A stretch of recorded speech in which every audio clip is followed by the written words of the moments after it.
وانشق البحار. Bismillahirrahmanirrahim. Alhamdulillah rabbil alamin wassalatu wassalamu ala Rasulillah wa ala alihi wa sahbihi wa la haula wa la quwwata illa billah. Allahumma ighfir lana wa liwalidina wa limasyayikhina wa liman lahu haqqun alaina wal muslimina wal muslimat. Allahumma hdina lima ikhtalafa fihi minal haqqi bi idnik innaka tahdi man tasha' ila siratal mustaqim. Sahabat yang dimuliakan Allah Subhanahu wa taala, kita lanjutkan pembahasan kita masih pada pembahasan wudu. Qala mu'allif rahimahullah ta'ala nafa'ana bi ilmihi fid darain wa sunanuhu khamsatu asya. At-tasmiyah wal wudu'u qablahu wa imrarul yad 'alal jasad wal muwalah taqdimul yumna 'alal yusra. Sunnah-sunnah wudu itu ada 5. Ya, sunnah-sunnah wudu itu ada 5. Ini maksudnya 5 itu bukan pembatasan, tetapi ini yang paling penting yang dituliskan oleh muallif di sini. Yang pertama adalah at-tasmiyah. At-tasmiyah yaitu kita membaca Bismillahirrahmanirrahim, atau kita cukupkan dengan Bismillah, dengan kata Bismillah itu maka kita mendapatkan pahala sunnah, ya. Mendapatkan namanya aslus sunnah. Aslus sunnah ini paling minimalnya seseorang dia melakukan sesuatu yang dia dinilai mendapatkan pahala sunnah. Tetapi kalau kita mau mendapatkan yang kamal, yang dia sempurna, maka dia Bismillahirrahmanirrahim. Kemudian wal wudu'u. Wal wudu'. Ini tadi at-tasmiyah itu di mana posisinya? Disebutkan bahwasanya dia ketika meniatkan sunnah-sunnah.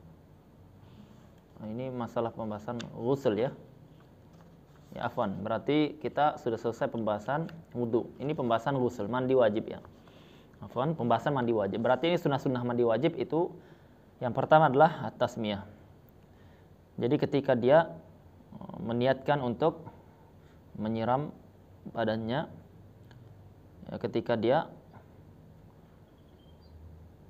awal meniatkan untuk mandi wajib, dia membaca Bismillahirrahmanirrahim, ya, atau cukup dengan Bismillah, maka dia telah melakukan sunnah.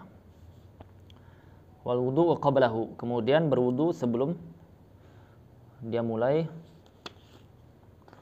mandi wajib, ya. Kemudian katakan bahwasanya berwudu sebelum mandi wajib. Jadi ini hukumnya sunnah, ya. Jadi wudu di sini tidak ditujukan untuk raf'ul hadath, ya.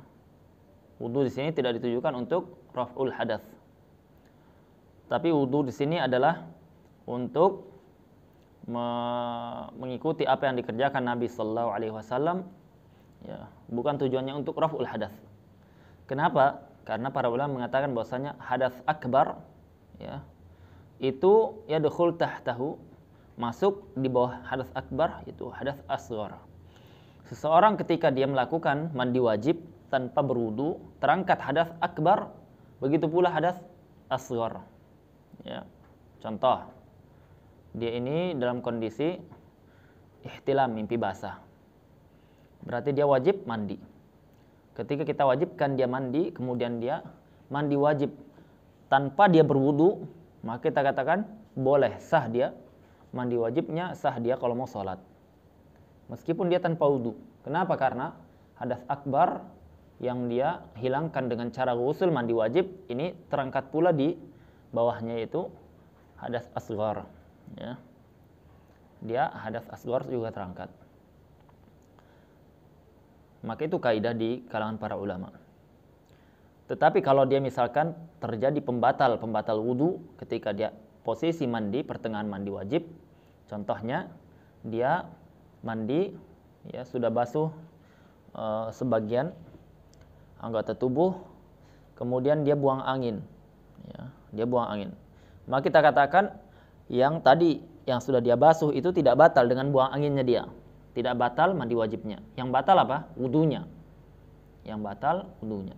Berarti dia masih ada hadas asghar yang harus dia angkat. Dengan cara apa? Dengan cara berwudu setelah dia mandi wajib, kalau dia mau sholat, ya. Maka ini harus dipahami. Dikatakan di sini bahwasanya al-wudu'u qablahu, disunnahkan dia berwudu sebelum mulai mandi wajib.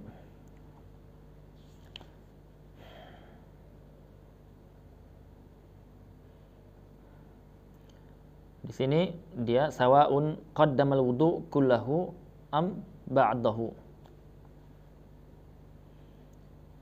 am akharahu am fa'alahu fi athna'il ghusl fa huwa muhassilan li sunnah lakin al afdal taqdimuh. Dikatakan yang afdal yang mana? Yang afdal itu dia berwudu dulu kemudian dia mandi wajib. Boleh tidak dia mandi wajib dulu baru berwudu? Maka kita katakan boleh. Ya, dapat pahala sunnah. Atau dia mandi sebagian, setelah sebagian dia basuh, kemudian dia berwudu, boleh juga. Ya, boleh juga. Ya. Am fa'ala fi athna'il ghusl fa huwa muhassinun sunnah. Maka apa dikatakan oleh syarih di sini, boleh dia melakukan wudu di pertengahan ketika dia mandi wajib. Tetapi yang afdal dia mengedepankan wudu sebelum dia mulai mandi wajib. Kenapa? Karena itu yang dilakukan Nabi sallallahu alaihi wasallam. Ya. Wa yanwi al-mughtasil bi wudu'ihi hadza sunnatul ghusl in tajarradat janabatuhu 'anil hadatsil asghar. Ya, dia meniatkan bagaimana yang dia niatkan, maka niatnya ini ya, dia niatnya ini ada dua. Ya, niat kondisi pertama kalau dia dalam kondisi tidak ada hadas asghar. Ya, tidak ada hadas asghar. Contohnya dia mimpi basah karena terbayang istrinya misalkan, ya, terbayang istrinya atau dia kelelahan mimpi basah dia. Tidak ada madhi yang keluar mani semuanya. Maka dia hadas akbar. Tidak ada hadas asgharnya dia. Ya, hadas asgharnya tidak ada. Maka kita katakan dia dalam posisi ini dia meniatkan sunnah ghusl, ya, meniatkan sunnah mandi. Sunnahnya mandi wajib itu diantaranya apa? Diantaranya dia berwudu. Ya. Tapi kalau dia punya hadas asghar juga, maka dia niatkan apa? Dia niatkan hadas akbar dan raf'u hadas al-asghar ketika dia berwudu. Nah, perjelas dulu. Ketika dia berwudu, posisinya dia niat wudunya ini sebelum mandi wajib, niatnya apa? Niatnya ada dua kondisi. Kalau dia itu tidak ada hadas akbar, tidak ada hadas asghar, maka dia niatnya melakukan sunnah mandi. Ya, sunnah mandi wajib. Karena sunnah mandi wajib diantaranya apa? Berwudu. Tetapi kalau dia hadas asgharnya ada, misalkan dia sudah tidur, ya sudah tidur, batal dia wudunya. Hadas asghar kan? Ya berarti dia apa? Dia wajib wudu. Nah, atau dia posisi sebelum dia mimpi basah, dia ada keluar madhi atau dia ada buang angin. Kemudian setelah itu dia kondisinya mimpi basah. Maka kita katakan berarti dia terkumpul hadas asghar dan akbar. Maka ketika dia berwudu sebelum mandi wajib, dia niatkan apa? Dia niatkan mengangkat hadas asghar dengan wudunya tersebut.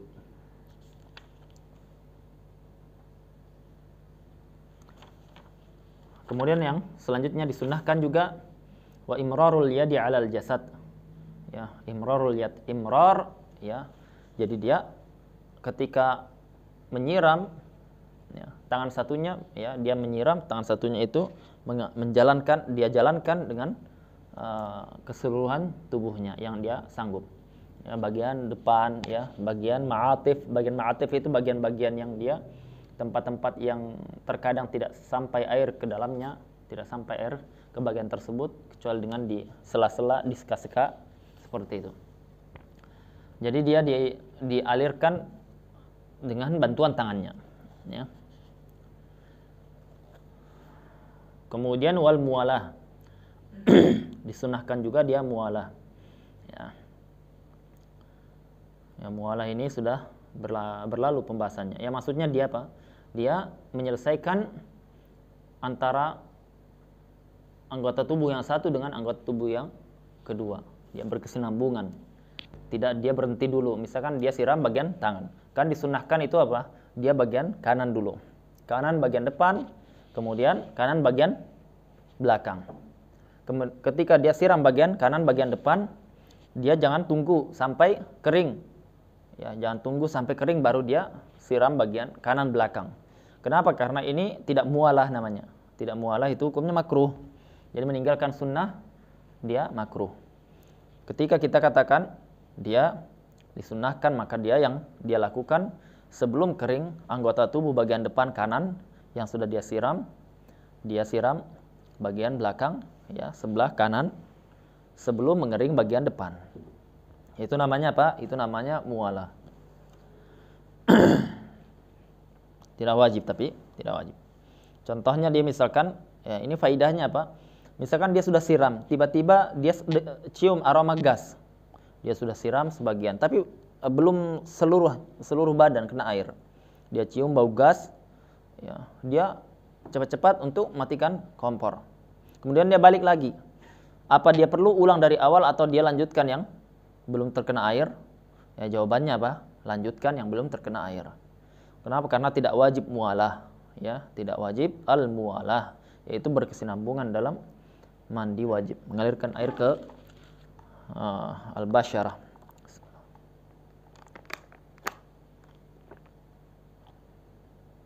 Itu tidak wajib.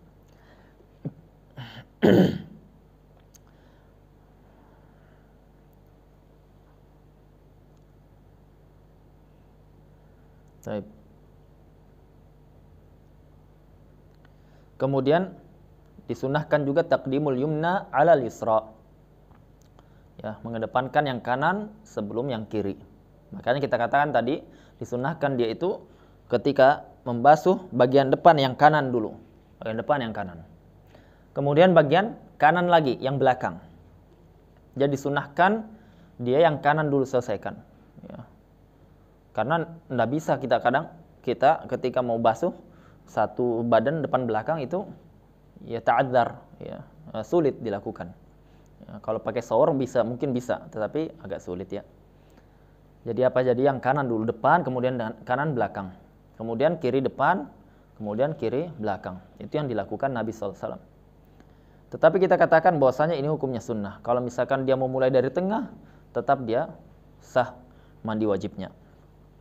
Ya. Atau misalkan kadang posisi dingin, air dingin.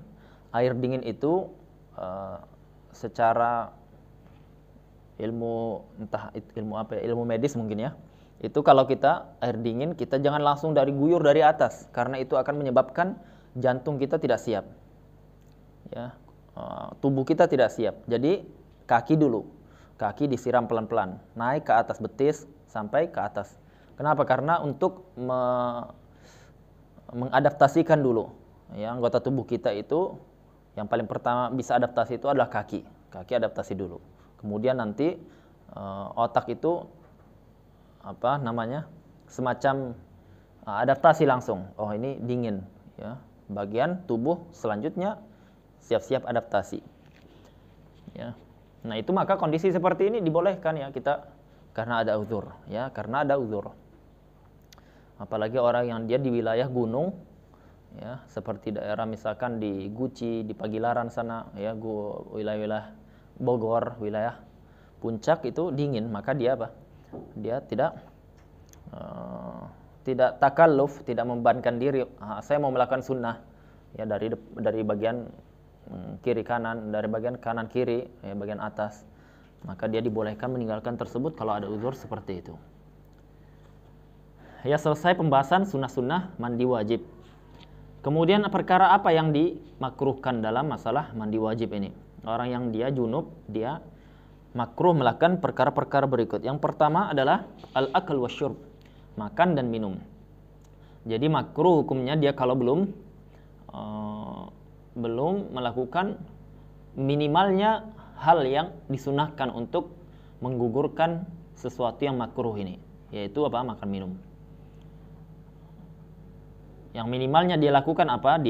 Minimalnya dia berwudu. Ya, minimalnya dia berwudu. Tapi disebutkan di syuruhat, ya, seperti disebutkan Ibnu Hajar, bahwasanya dia sudah gugur hukum makruh untuk makan dan minum kalau dia sudah ghusl, ghusl zakar, yaitu kalau dia sudah membersihkan bagian kemaluan dia, ya. Sudah dia siram, bersihkan meskipun belum berwudu. Ya. Tetapi yang afdal dia berwudu. Kenapa dia berwudu? Karena apa? Yang pertama perintah Nabi sallallahu alaihi wasallam. Riwayat Aisyah radhiyallahu taala anha, karena Nabi sallallahu alaihi wasallam idza kana junuban, kalau Nabi sallallahu alaihi wasallam itu masih junub,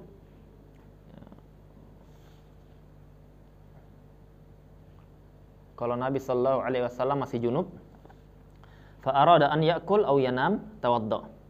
Dan Nabi sallallahu alaihi wasallam mau makan dan minum, maka beliau kalau mau makan atau beliau mau tidur, maka beliau itu berwudu dulu. Berwudu sebelum beliau melakukan makan ataupun tidur. Al-Imam An-Nawawi rahimahullah ta'ala mengatakan bahwasanya kenapa disyariatkan kita itu berwudu, ya, kenapa kita disyariatkan berwudu sebelum kita mau konsumsi makanan atau tidur. Di antara hikmahnya adalah Imam Nawawi menjelaskan karena orang yang sudah berwudu itu, ya, kebanyakan anggota tubuhnya, aghlab a'dha, kebanyakan dari anggota wudu, anggota tubuh itu sudah basah. Itu sudah basah, terkena air sudah. Ya. Wajah, kepala, tangan, kaki, ya. Tinggal apa? Tinggal bagian badan ini. Ya. Badan, paha, betis ini.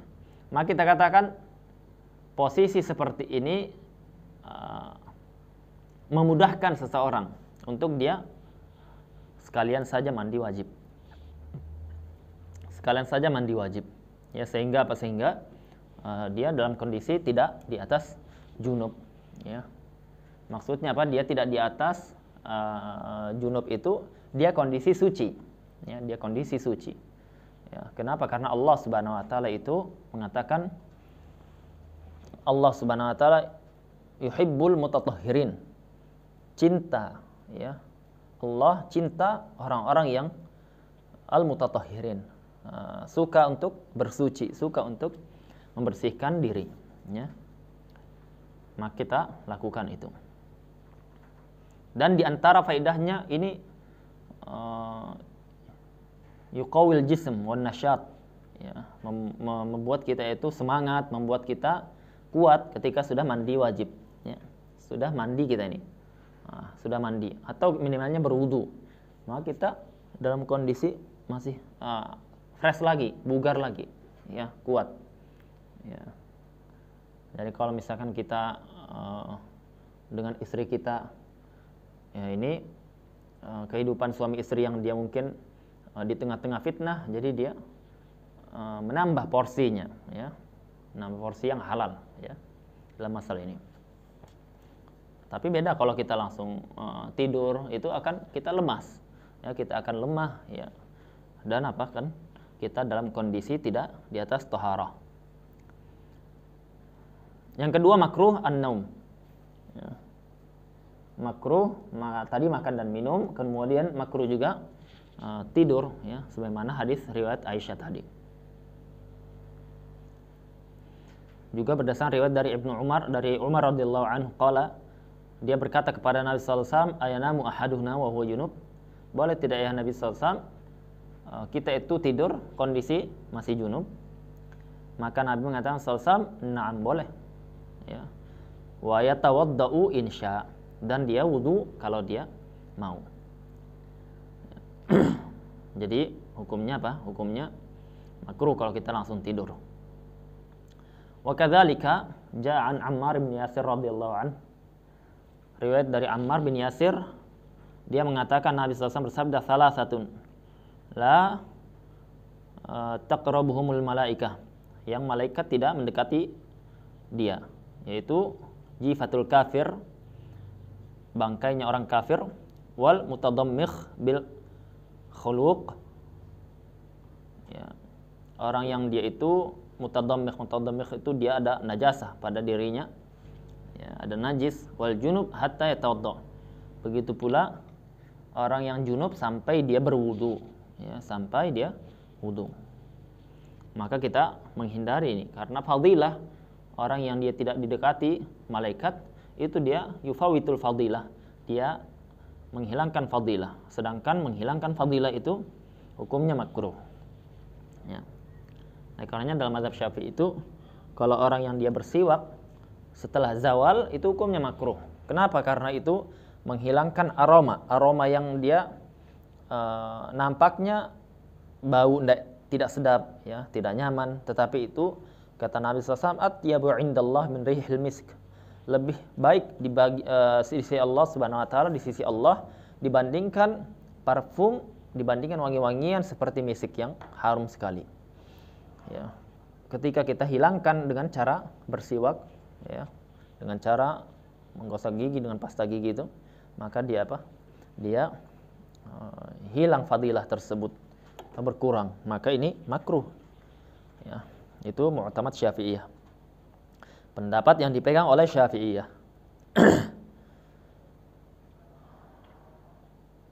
Kemudian perkara yang dimakruhkan juga yang ketiga adalah al-jima', ya, berhubungan badan. Jadi dia dalam kondisi junub, belum dia mandi wajib, dia melakukan jima' lagi. Ya. Ini makruh. Ya. Dia misalkan dari berlayar.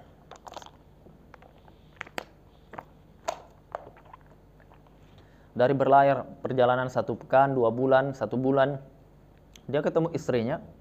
Dia ya namanya suami istri yang lama tidak bertemu, dia akan melakukan hubungan berkali-kali terkadang. Maka kita katakan itu kebutuhan yang memang kategori perkara dibolehkan, itu adalah fitrah suami istri. Maka kita katakan silahkan kalian misalkan mau sampai berkali-kali, tetapi kita katakan mandi dulu, ya. Setelah selesai mandi dulu, baru lakukan yang kalian mau. Lima ja'an Abi Sa'id Al-Khudri radhiyallahu anhu anna Nabi sallallahu alaihi wasallam qala idza ata ahadukum ahlahu thumma arada an ya'ud. Kalau seorang kalian itu ingin berkumpul dengan istrinya, ya, kemudian dia mau melakukan lagi yang kedua kali, falyatawaddau bainahuma wudu'an. Hendaknya dia berwudu dulu, ya, hendaknya dia berwudu dulu sebelum